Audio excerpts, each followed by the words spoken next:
सारांश, सिनॉप्सिस इन हिंदी। 17 साल की नोआ मॉर्गन को टोरंटो में अपनी शांत और सामान्य जिंदगी बहुत पसंद है।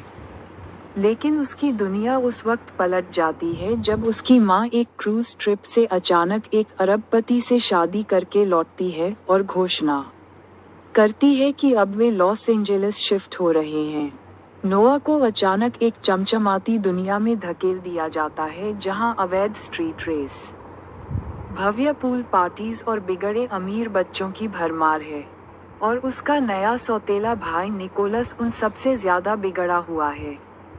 अहंकारी, भावशून्य और खतरनाक रूप से आकर्षक निक हर उस चीज का प्रतीक है जिसे नोआ नापसंद करती है।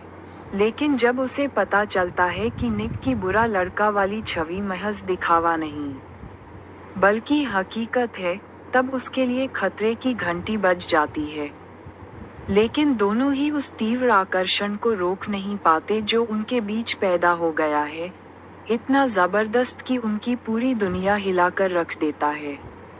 लेकिन नोआ का अतीत उनकी इस मना की गई मोहब्बत से भी ज्यादा खतरनाक हो सकता है। और अगर निक को नोआ चाहिए, तो उसे सब कुछ दांव पर लगाना पड़ेगा।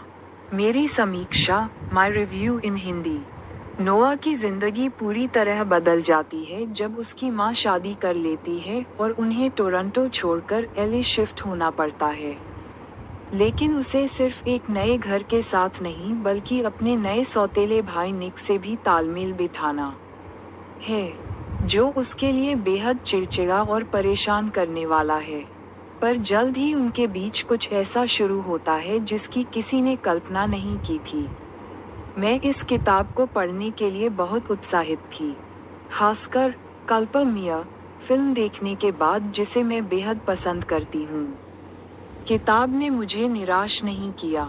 हालांकि फिल्म और किताब में काफ़ी अंतर हैं, लेकिन मुझे दोनों के बीच का ये अंतर भी अच्छा लगा। नोआ और निक का रिश्ता काफ़ी तीव्र और टकराव भरा है, एकदम लव हेट टाइप का। शुरुआत में वे एक दूसरे से नफरत करते हैं, लेकिन जल्दी ही वो नफरत जुनून में बदल जाती है। उनके बीच की केमिस्ट्री इतनी प्रबल थी कि उसे काटने के लिए किसी भारी मशीन की ज़रूरत पड़ती। वे एक दूसरे से दूर रहना चाहते हैं लेकिन रह नहीं पाते। और एक ही छत के नीचे रहना इस छुपे हुए रिश्ते को और मुश्किल बना देता है। शुरुआत में दोनों ही अपने अपने राज छुपा रहे होते हैं। निक आत्मविनाश के रास्ते पर है, लेकिन नोआ के आने से उसकी जिंदगी में स्थिरता आने लगती है। वहीं नोआ बाहर से शांत लगती है, लेकिन जब उसे किसी रहस्यमयी व्यक्ति से नोट्स मिलने लगते हैं, तो वो खुद भी डगमगाने लगती है। नोआ और निक को जो सबसे ज्यादा जोड़ता है, वो है उनका साझा दर्द और बीते हुए वक्त की घटनाएं। किताब और फिल्म दोनों में ही नोआ और निक की केमिस्ट्री जबरदस्त तरीके से दर्शाई गई है। मैं बेसब्री से दूसरे भाग का इंतजार कर रही हूँ ताकि देख सकूं कि अब नोआ और निक